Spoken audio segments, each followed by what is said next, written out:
वैशाख मास की पवित्र तिथियों में शुक्ल पक्ष की द्वादशी समस्त पाप राशि का विनाश करने वाली है। शुक्ल द्वादशी को योग्य पात्र के लिए जो अन्न दिया जाता है उसके एक एक दानों में कोटि कोटि ब्राह्मण भोजन का पुण्य होता है। जो वैशाख की द्वादशी तिथि को तुलसी के कोमल दलों से भगवान विष्णु की पूजा करता है वह समूचे कुल का उद्धार करके वैकुंठ लोक का अधिपति होता है। वैशाख शुक्ला द्वादशी में मनुष्य जो कुछ पुण्य करता है वह अक्षय फल को देने वाला होता है। जो फल गंगा पर ग्रहण के समय सहस्त्र गोदान करने से मिलता है वही वैशाख मास में द्वादशी के दिन योग्य ब्राह्मण को अर्पण करने से होता है। गंगा में दुर्भिक्ष के समय प्रतिदिन करोड़ों मनुष्यों को भोजन कराने से जो फल मिलता है वही द्वादशी के दिन एक ब्राह्मण को भोजन देने से मिलता है। जो शुक्ल पक्ष की द्वादशी के दिन एक चुटकी अन्न भी सुपात्र ब्राह्मण को देता है उसे कोटि ब्राह्मण भोजन का फल मिलता है। जो मधु सहित तिल के पात्र का दान द्वादशी के दिन करता है वह संपूर्ण बंधनों से छूट विष्णु लोक को चला जाता है। इस विषय में एक प्राचीन इतिहास सुनाता हूँ। प्राचीन काल में कश्मीर देश में देवव्रत नामक एक ब्राह्मण थे। उनके सुंदर रूप वाली एक कन्या थी जो मालिनी के नाम से प्रसिद्ध थी। ब्राह्मण ने उस कन्या का विवाह सत्यशील नामक बुद्धिमान द्विज के साथ करा दिया। मालिनी कुमार्ग पर चलने वाली पुंश्चली होकर स्वच्छंदता पूर्वक इधर उधर रहने लगी। वह केवल आभूषण धारण करने के लिए पति का जीवन चाहती थी। उसकी हितैषिणी नहीं थी। उसके घर में काम काज करने बहाने उपापति रहा करते थे। सभी जाति के मनुष्य जार के रूप में उसके यहाँ ठहरते थे। वह कभी पति की आज्ञा का पालन करने में तत्पर नहीं हुई। इसी दोष से उसके सब अंगों में कीड़े पड़ गए जो काल, अंतक और यम की भांति उसकी हड्डियों को भी छेदे डालते थे। उन कीड़ों से उसकी नाक, जिह्वा और कानों का उच्छेद हो गया। स्तन तथा उंगलियां गल गई। उसमें पंगुता भी आ गई। इन सब क्लेशों से मृत्यु को प्राप्त होकर वह नरक की यातनाएं भोगने लगी। 1,50,000 वर्षों तक वह तांबे के भांड में रखकर जलाई गई। 100 बार उसे कुत्ते की योनि में जन्म लेना पड़ा। इसके बाद सोवीर देश में पद्मबंधु नामक ब्राह्मण के घर में वो अनेक दुखों से घिरी हुई एक कुतिया हुई। उस समय भी उसके कान, नाक, पूंछ और पैर कटे हुए थे। उसके सिर में कीड़े पड़ गए थे और योनि में भी कीड़े भरे रहते थे। हे राजन, इस प्रकार 30 वर्ष बीत गए। एक दिन वैशाख के शुक्ल पक्ष की द्वादशी तिथि को पद्मबंधु का पुत्र नदी में स्नान करके पवित्र होकर भीगे वस्त्रों से घर आया। उसने तुलसी की वेदी के पास जाकर अपने पैर धोए।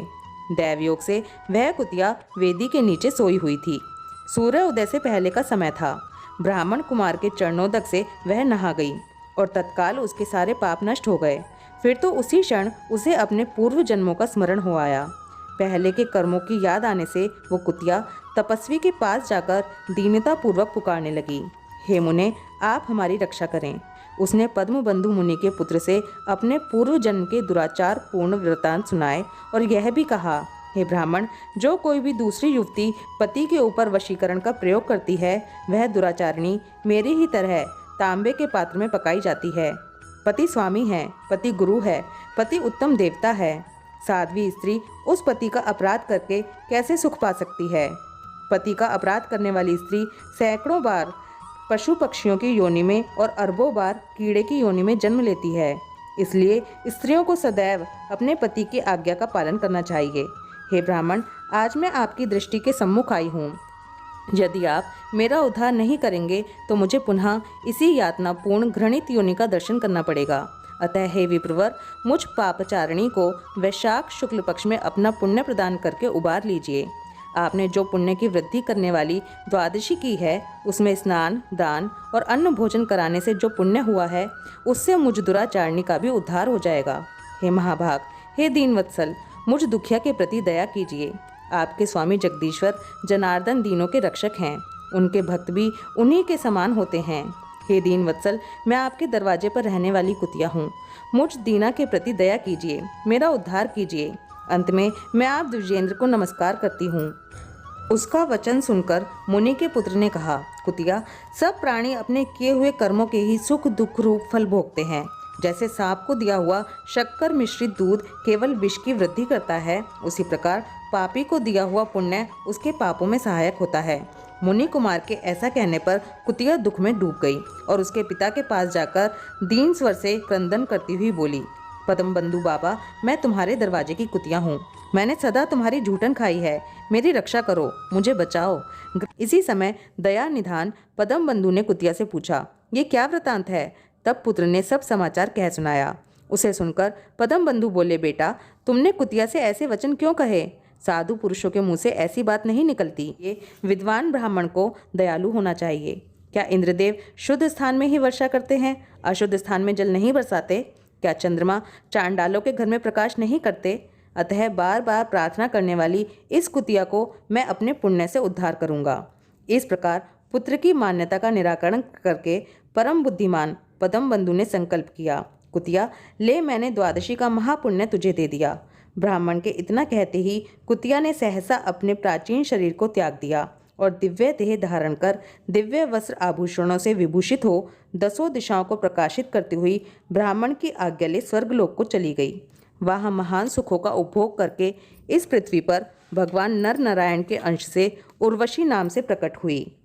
करोड़ों सूर्य ग्रहण और चंद्र ग्रहण से भी अधिक पुण्य रूपी और सब यज्ञों से अधिक ऐसी तिथि ब्राह्मण ने तीनों लोकों में सिद्ध कर दी। आप देख रहे हैं वैशाख मास की एक एक तिथि कितनी महत्वपूर्ण है। आप और हम बहुत ही भाग्यशाली हैं। भगवान कृष्ण का हम पे आशीर्वाद है जो हम इस पवित्र वैशाख महात्म्य को सुन पा रहे हैं। अगर आपने अभी तक वैशाख मास में कुछ भी नहीं किया है तो अभी भी समय है। वैशाख मास का पूरी तरह से लाभ उठाइए।